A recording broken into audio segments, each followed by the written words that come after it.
Record. Rolling, it's rolling. All right, Shalom. First and foremost, we got the Hebrew Israelites come out here week in and week out to prophesy about the future current event that's going to come, and it's going to entail the downfall of His kingdom. All right, and without further ado, we have to give all praises and glory to Yahweh, Hashem, Yahushai, Rakadash. You know, and basically, man, as always, we see what's happening around the world. You know, we see the states of the minds of the people. Okay, and everything's pretty much going according to the plan of the Lord, and it's what we want as well. You know what I'm saying? But when we're gonna get started with it, it's a scripture, as always.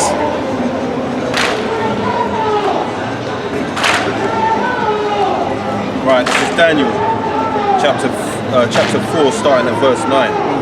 It says, O Belteshazzar, master of the magicians, because I know that the spirit of the holy power is in thee, and no secret troubleth thee. Tell me the visions of my dream that I have seen, and the interpretation thereof. Right. Thus were the visions of mine head in my bed. I saw, and behold, a tree in the midst of the earth, Right. and the height thereof was great. The tree grew and was strong. Right, and I think it's in the same particular chapter, because when you read the story of Belshazzar, what he wanted was for someone to interpret the dream that he had. So it was either, I believe it was Magi or certain other wise men that, you know, that were under him at the time. But Daniel, which Daniel was an Israelite, of course, the prophet of the Most High, he was able to sit down and break the dream down, the interpretation down. You see, and then ultimately he became great in the city. So it's like us right now, you know, although you have the elite, the banking elite, you know, they know that somehow, some way, that their kingdom is going to fall. They have an idea of that, but also on the flip, on the left-hand side, they believe that somehow, some way, they can override the prophecy. You see, so the heathen, they kind of had some knowledge of certain things, or they were wise on certain things, but when it came to the complete truth that the Most High gave to His servants, the prophets, they didn't have it. And that's why Daniel was able to interpret the dream down, so that later on we can read the interpretation and we can break it down. Okay? It's like you got people that have access to the Bible. The Bible is in many people's homes, but for some sort of reason they can't come to the conclusion that the same people who they look down upon are the Israelites. They were not able to come to that conclusion. The only men that were able to come to that conclusion was the men that taught us, all of us pretty much, and I'm talking about, you know, the elders that go back to the 60s, like Abba Bivens and, you know, Ariane, King Marshall and them brothers, all right, them elders, yeah? They were able to bring forth the doctrine that we have right now, okay? And then also we were able to, and then later on when the years came forward, more wisdom opened up to us about the prophecies and other things alluding to the end of this world. You see, but it all began with the service of prophets. Go on, brother. Verse 11, it says, the tree grew and was strong, Yeah. and the height thereof reached unto heaven, Yep. and the sight thereof to the end of all the earth. Right, and the tree represented the state or condition of Nebuchadnezzar. And just thinking about what I just said previously, just by reading what's being read there, if you're a regular everyday John and Jane and you read this parable, you're not going to understand it. You're not going to get the parable. You understand what I'm saying? Only way you're going to get the parable is if you were taught the parable, all right? If the Most High wants you to get this information. It's like I like to always quote in the book of, Amos 3:6, it says, the Lord doeth nothing, but He revealeth His secrets to the servants of prophets. So that's why Daniel was able to precisely, sharply break down the interpretation of the dream. You know, you had all of these different men that were under Nebuchadnezzar, or Belshazzar, right? And pretty much, they couldn't break the interpretation down. You see that? They couldn't break the interpretation down. But now we can break the interpretation of these prophecies. You know? Okay, read that. Verse 12, it says, The leaves thereof were fair, and the fruit thereof much, You're going. and in it was meat for all. The beasts of the field had shadow under it, and the fowls of the heaven dwelt in the bowels thereof. Yeah. And all flesh was fed of it. Right, and all flesh that was fed under it is talking about the people, because they all benefited of that particular society. They all had their part to play. They all had their lot. Just like how it is right now. You know, you got certain Moabites, all right, in Moabite land, they're doing pretty good under Esau. Okay, you also have the East Indians, they're doing pretty good in this kingdom. So that's why, John the Revelator, what did he liken this future kingdom unto that we're in right now? He likened it, to old daughter of Babylon. This ancient Babylon, all of them other nations, they were benefiting at the same time, just like how it is right now. But the only people that didn't benefit from that particular kingdom was Israel, and it's the same thing now. Go on. Verse 13, it says, I saw in the visions of my head upon my bed, and behold, a watcher and an holy one came down from heaven. He cried aloud and said thus, hew down the tree and cut off his branches, shake off his leaves and scatter his fruit. Let the beasts get away from under it and the fowls from his branches. Yeah, read that again. He cried aloud and said thus, hew down the tree and cut off his branches, Yeah, go on. shake off his leaves and scatter his fruit.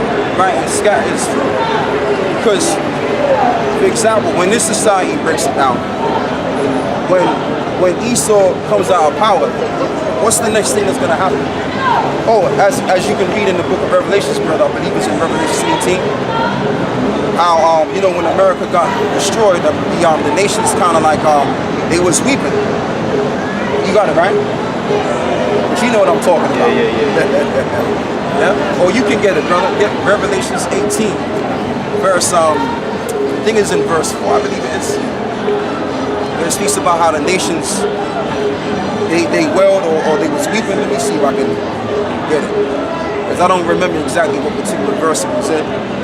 So, I'm going to go look at a real and see. Yeah, I've got it. Oh, you got it, okay. Yeah, it's just What verse is it? Start from 18. Alright, they're going. Revelation 18, it says, after these things, I saw another angel come down from heaven, having great power, and the earth was lightened with his glory. Yeah, go on. And he cried mightily with a strong voice, saying, Alright. You're going. Babylon the Great is fallen, Yeah. and it's become the habitation of devils, Right, go on. and the hold of every foul spirit, and the cage of every unclean and hateful bird. Yeah, keep going. For all nations have drunk of the wine of the wrath of her fornication, Yeah, keep going. and the kings of the earth have committed fornication Yeah, with so her. that's it right there. Now that's not really what I wanted, but we're gonna get down to the main point I wanted concerning that scripture there. Because but that's another point too. All right, brother. Further down. Okay, well now let me break this down now. Yeah, so it says that all of these nations have fornicated with this particular woman, which the woman that sat up on the red dragon, as we all should know, is America. Okay, which engulfs what you call the North Atlantic Treaty Organization, NATO. Yeah. So all of these nations, they benefited pretty much being under America somehow, some way, or being under the Edomitic dynasty or society. Just like how they benefited in ancient Babylon by the Assyrians. Go on. Yeah, so I'll jump to 11. It says, Revelation 18 and 11, it says, the merchants of the earth shall weep and mourn over her. Right. Oh, let's read that again. And the merchants of the earth shall weep and mourn over her, for no man buyeth their merchandise anymore. Because they were making mad money. Okay, now when you check out China, and let's even deal with Japan, because we all know that Japan, they're known to exporting their cars to America, right? And America is a consumeristic based society. So if you're able to get some sort of percentage concerning your business and you're able to sell goods in America, you can do a killing. Even just by selling 1% of your goods to America, you still do pretty good. All right.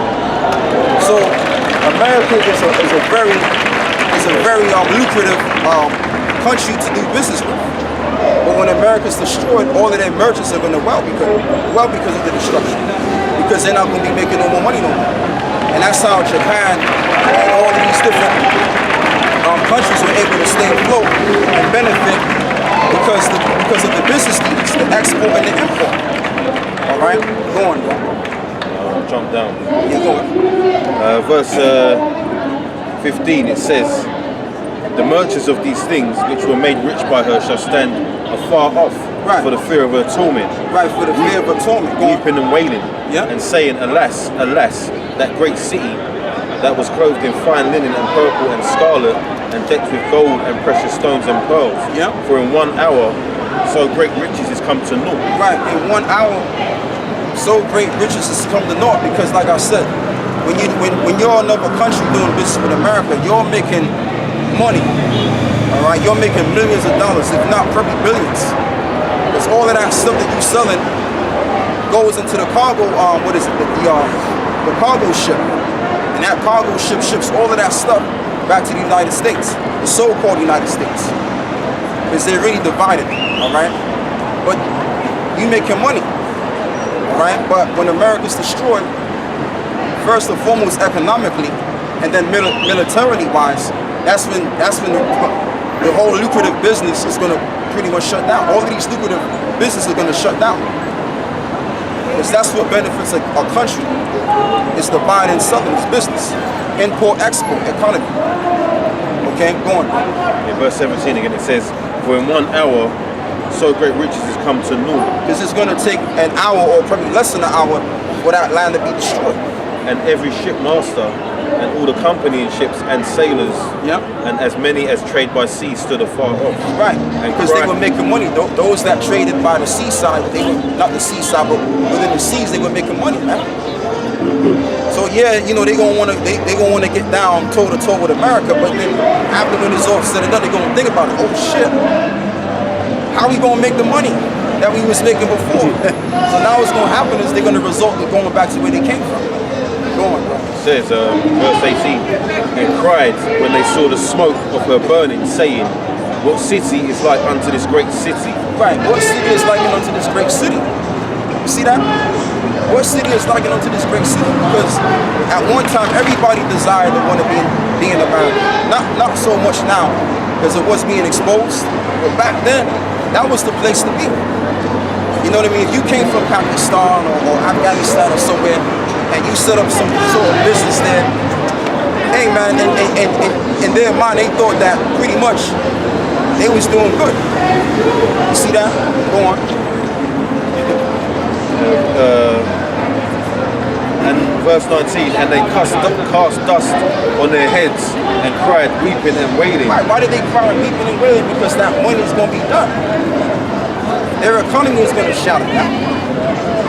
That's what's going to happen. Go on. Saying, alas, alas, that great city wherein were made rich, all that had ships in the sea by reason of her costliness. Okay. For in 1 hour she is made desolate. Right, in 1 hour she is made desolate. So America is everything to these nations. But what the Lord is going to do, the Lord is going to manipulate the minds of these nations so that Joel, the 3rd chapter, can be fulfilled, man. It's all prophecy. Everything in this existence, as I like to always say, is prophecy, baby. That's all it is. It ain't of man's will or anything of that nature. It's all prophecy. All right, and that's what we have. That's what all of us is trusting. When life ain't going your way or something goes down or whatever, it's because of the will of the Lord. Okay, and if you on the Most High's right-hand side, you ain't gotta worry about nothing. But if you on the Most High's left-hand side, then yeah, I can agree that you have something to worry about. Yeah, go on. Verse 20, it says, rejoice over her, thou heaven, and ye holy apostles and prophets. Right. For Yahweh have avenged you on her. Exactly. So that's for us to rejoice. See, what the Most High is doing is he's gradually pretty much changing the tides around. And that's what he's going to do. So when these nations battle toe to toe, head to head, that's going to be the end of them, and they're going to be the ones keeping them with it. But that's going to be for us to rejoice, because our kingdom's coming next, and we're going to be lucratively rich. We're going to be liquidatedly rich. Now it's going to be our time to shine. All Alright, the Lord is going to give us all time to shine on the planet. And our shine is not going to withdraw. We're going to always shine like the sun. Okay?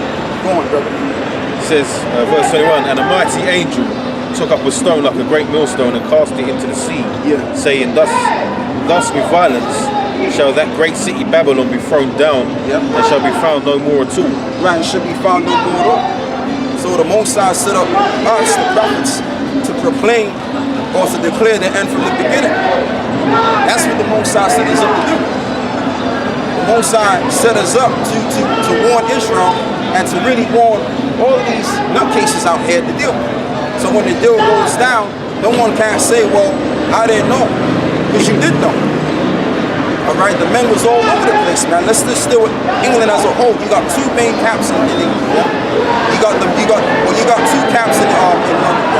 You got the one in central London, right? And then you got this camp. So everywhere you go, let's say you want to go Waterloo, you're gonna see us. Let's say you want to go to Central, you're gonna see them brothers. Yeah. So this truth is growing, and the men are out there standing bold on the street, declaring the end from the beginning. It says, and the voice of the harpers and musicians and of pipers and trumpeters shall be heard no more at all in thee. Exactly. And no craftsman of whatsoever craft he be shall be found any more in thee. And the sound of a millstone shall be heard no more at all in thee. And the sound of a millstone shall no longer be heard no more. You know what I'm saying, brother. Matter of fact, you don't get the Ecclesiastes about, what is it, 12? You know that one, right? It speaks about how doors are going to be shut. Go on, brother. It says, and the light of a candle shall shine no more at all in thee, and the voice of the bridegroom and of the bride shall be heard no more at all in thee, for thy merchants were the great men of the earth. For by thy sorcery were all nations deceived. Yeah, because when you really go into how much money you can make in America, you will make a killing, man. Even if, let's say, for example, you set up a business here and sell to America, you still kick ass. You don't even have to sell anything down here. As long as you're selling your goods to America, you can make a killing, man. And that's why the Moabites, they got money, because they, half of them probably do deals. They got all kind of deals going on, business deals, okay? And they're pretty much working with the other nations. I mean, America, excuse me, okay? But when that's all said and done, guess what's gonna happen? All of that joy and bidding into marriage, that's all gonna be done. Because money moves everything. Money is the move of all things.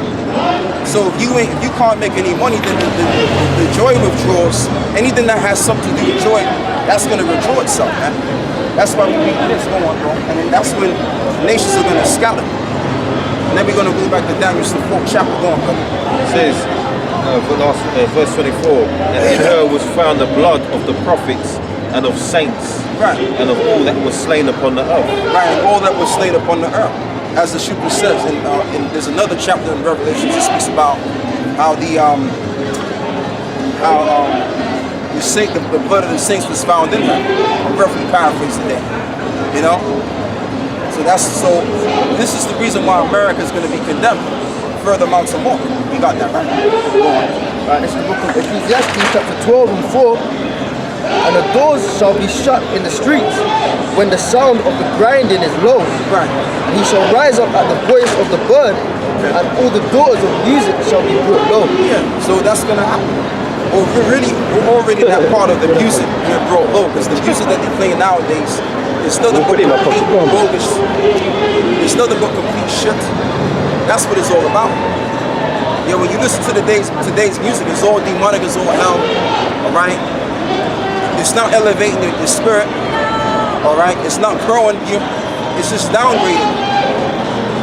No matter what music they playing on TV nowadays or on the YouTube nowadays, it's all garbage, man. It's all teaching you how to just be a nigga. That's what this music does, man. Yeah, so we already at that point, but we're gonna get to another point where the Most High is gonna pretty much shut this whole entire thing down. Read that verse again. Ecclesiastes chapter 12 and 4. And the doors shall be shut in the streets. Yep. When the sound of the grinding is low. Right, and when the sound of the grinding is low, go on. And he shall rise up at the voice of the bird. Right, so there's gonna come a time where there's not gonna be no work, no business. Even, for example, even if you work for someone and you get paid good money, you're still gonna enjoy yourself and your life and everything, right?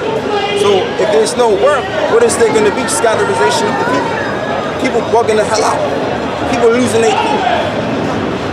And the reason why they're gonna lose their cool because they never experienced not working and not knowing where the next meal is gonna how they gonna get the next meal. See that? So now we're gonna revert all the way back to this scripture right here. Go on. Daniel 4 and 14, it says, he cried aloud and said thus, hew down a tree and cut off his branches. Right. So he said, hew down the tree and cut down its branches. Because who was dwelling on the branches? All of the nations was dwelling on the branches. Go on. Shake off his leaves and scatter his fruit. Right, so it says, shake off his leaves and scatters what? It's foul, right? It's full. So that's what happens. Like when you cut a tree down or you cut the branches down, what happens? The leaves scatter all over the place. That's what happens. So when this society gets shut down, everyone's gonna scatter abroad. Everyone's gonna resort in turning back to their own people. Right? They're gonna go back home, which that's already happening right now. You got certain nations in America that have done business for a while and they realize they ain't really getting the dollar that they thought they was gonna get, and they going right back to home. All right, going, bro. And when the tough gets going, or should I say when the going gets tough, they gonna want to go back home, man. Go on, bro. It says, let the beasts get away from under it and the fowls from his branches. Right, and let the beasts get away from it. In other words, the other kingdoms that serve this particular kingdom. Go on. Nevertheless, leave the stump of his roots in the earth. All right, go on. Even with a band of iron and brass in the tender grass of the field. Yeah, go on. And let it be wet with the dew of heaven, and let his portion be with the beasts in the grass of the earth. Right, so the Most High broke his mind down to have him believe that he was some sort of animal or something. Going crazy, bugging out. Yeah? So the Most High can do that. The Most High can bug a man out to believe that he's some bird or something. Or he's a chicken. With wings on his shit, you know? Hey, the Most High can do that. Go on, bro. If you ain't right, the Most High can bug you out. If you ain't right, go on. Let his heart be changed from a man's, and let a beast's heart be given unto him. Right. And let 7 times pass over him. All right, go on. This matter is by decree of the watchers, Yeah. and the demand by the word of the Holy Ones. Right, go on. To the intent that the living may know that Right, the most to the intent. It says to the intent that the living may know. Go on. that the living may know that the Most High ruleth in the kingdom of men. Right, exactly. So there you have it. And who is the living? Those that were brought back to life by the breath. When you read the book of Ezekiel 35, what does it talk about? The breath that came within us and those bones came together. All right? And what is that breath? The breath is really talking about, you can give me that in Revelations, brother. Say that again. What is it, man? I think read Revelations 11 and 8. Because what is the breath talking about in the book of Ezekiel? You're going to find it out. Revelation 11 verse 8, it says, and their dead bodies shall lie in the street of the great city which is spiritually called Sodom and Egypt, where also our Lord was crucified. Go on. And they of the people and kindreds and tongues and nations shall see their dead bodies 3 days and a half, and shall not suffer their dead bodies to be put in graves. What verse you in again? That was starting, that's 9. All right, go on. And they that dwell upon the earth shall rejoice over them and make merry, and shall send gifts. Try 12. 12. Yeah. Verse 12. Verse 12, it says, and they heard a great voice from heaven saying unto them, come hither. And they ascended up. Let's get the one where it says, the spirit of life into the demon.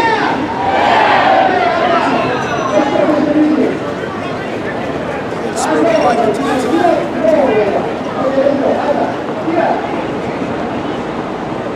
I think it's verse 9. I think he might have been reading into it, man. Yeah, I was reading. Yeah, he was reading into it. verse 11, it says, and after 3 days and a half, the spirit of life from Yahweh entered into them, and they stood upon their feet, and great fear fell upon them who saw them. Yeah, so that's really the point I wanted to make. The spirit of life, that's the birth that came unto those men. Alright, unto the tribes of Israel, beginning with the first fruits. Alright? And what is the spirit of life that entered into them? These scriptures. This is what brought us back to life again. Now we're invigorated, now we're the living. Go on. Ezekiel chapter 37 and 6. And I will lay sinews upon you, I will bring up flesh upon you, Right. and cover you with skin. Right, and cover you with skin. What is the skin? What does it say in the book of, I believe it's in Isaiah? It talks about how the Israelites, they went and took the covering of the other nations, right? But they take not a covering of him. So what we've done is we put on the skin of the Most High. Go on. I'll put breath in you, and ye shall live. Right, and put breath in you, you shall live. What's going to invigorate us back to living again? The spirit of life. Okay, go on. And ye shall know that I am the Lord. And you shall know that I am the Lord. So we know that we know who the Most High is now. All right, we have an understanding who our God is, and that's the reconcilement between us and the Most High. But it all started with the Word, which the Word is Yahushua. Psalms 40:7. What does it say? It says, "I come to develop the whole book, and the whole book was written of me." So this is the church of the Most High. Okay, go on. Finish with that. All right, go on. Daniel 4:17. This matter is by the decree of the watchers and the demand of the word of the holy ones, to the intent that the living may know that the Most High ruleth in the kingdom of men and giveth it to whomsoever he will. Exactly. So the living are going to know this anyway, because that's a part of the book of life. A part of the book of life is knowing that the Most High controls time and seasons. Okay, well, let me just use the term time. The Most High controls the timeline of when these nations come in and when they go out. He's able to set these things up. So once these nations raise up and they rule for a particular point in time, that was the Most High setting that timeline for them, man. And they can't go beyond that bound. Give me Job 14, bro. Go to Job 14.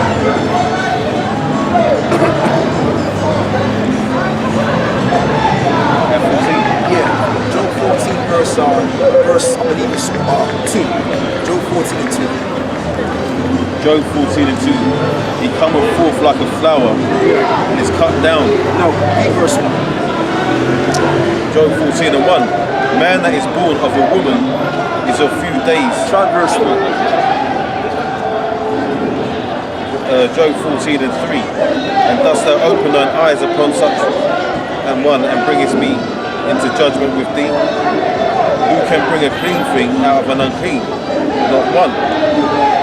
Seeing his days are determined. That's verse 4. Verse 4. That's verse 5. Alright, verse 5. Seeing his days are determined, the number of his months are with thee. Thou hast appointed his bounds that he cannot pass. Exactly. So there's a timeline when these nations can rule. A nation may rule for 100 years, a nation may rule for 200 years, or 300 years. Okay? But once that particular race or nation or that particular kingdom reaches to its apex level, then it's going to go all the way down. All right? It's equivalent to how the sun works. When you look at the sun, when the sun reaches to its highest peak, what happens? The sun comes down. All right? And it's the same thing when you're driving a car. Like you have what you call horsepower, right? And then you also have what you call torque. Now, when you're driving a car, right?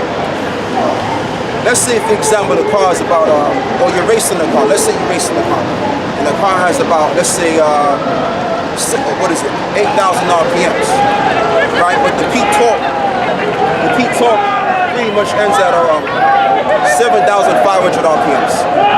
That's where you want to shift at.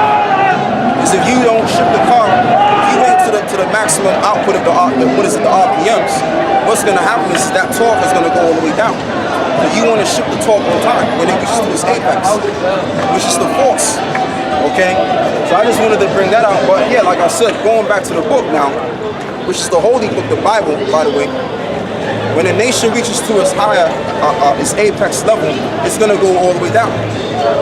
And that's exactly what's happened. Like, you know, when you think about the 1960s, and this is just my personal opinion, the 50s and the 60s, that was the height of Esau.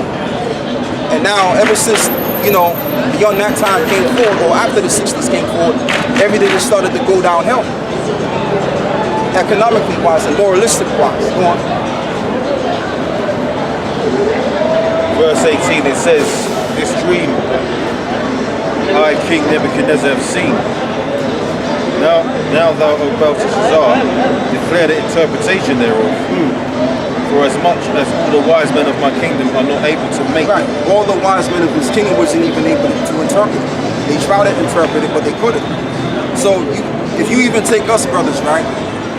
Now, a lot of us can say that we went to university and that kind of sort of thing, but you know, you got some of us that didn't graduate university. But does that mean that we're stupid?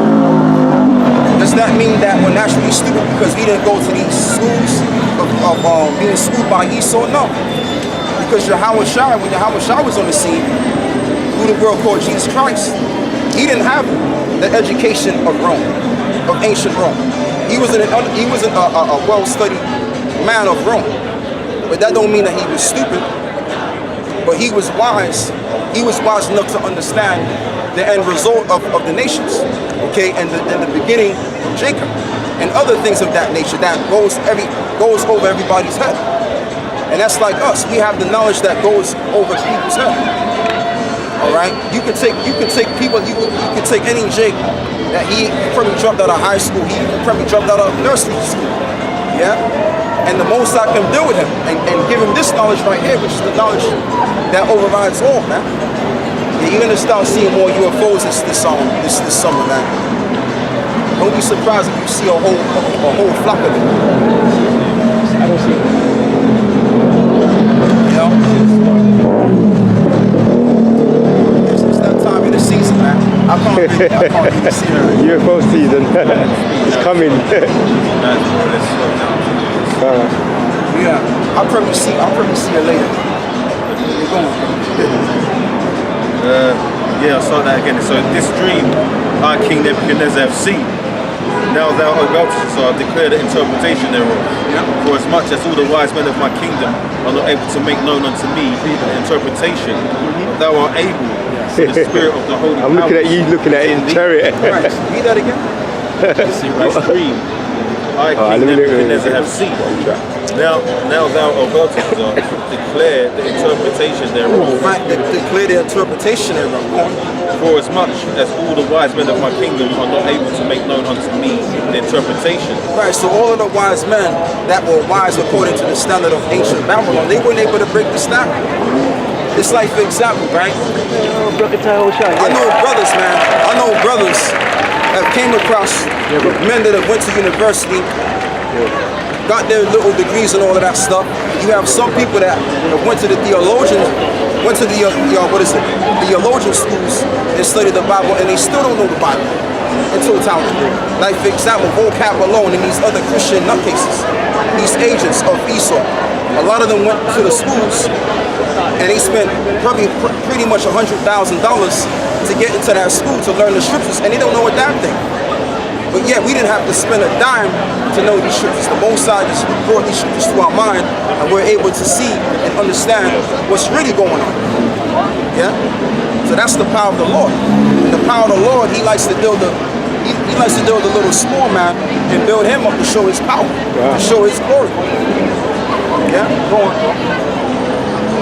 It says, thou art able, for the spirit of the holy powers is in thee. Right, the spirit of the holy power is in thee. That's what Belshazzar came to the conclusion. He realized that the power of the heavens and the earth was dealing with him. And all of them other nations, they already knew about the God of Israel. They knew